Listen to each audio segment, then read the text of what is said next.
This is Allison Brubacher, and here's my assignment on yoga and pregnancy.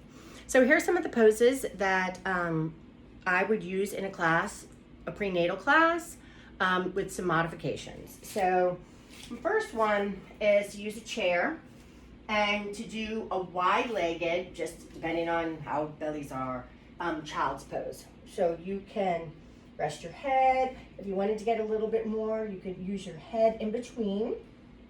But make sure that it was sturdy and you're not as much upside down for blood pressure purposes and too much pressure on belly and knees when they are starting to get a little bit more hypermobile and everything. One of the other poses is to do like an upward facing dog against the wall or a chair. So you can kind of press in, still do a little bit of a stretch, still have some support in order to do that.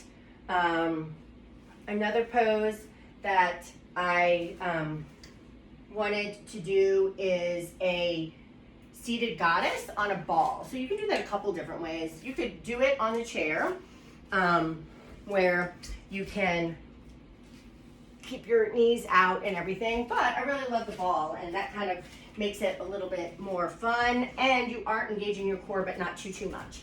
So where you sit on it, then this way you can almost like you're doing a squat as well, so where you could just still give a little bit of room, or your goddess pose.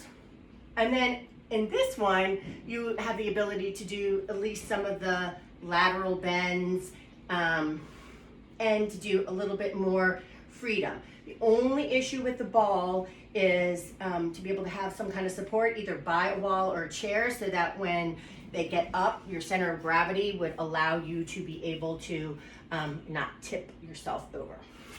One of the other things that I really like, a modification for prenatal, is downward facing dog. So again, you could do that in chair, the chair, where you would like just let yourself be, and you could still bend your knees.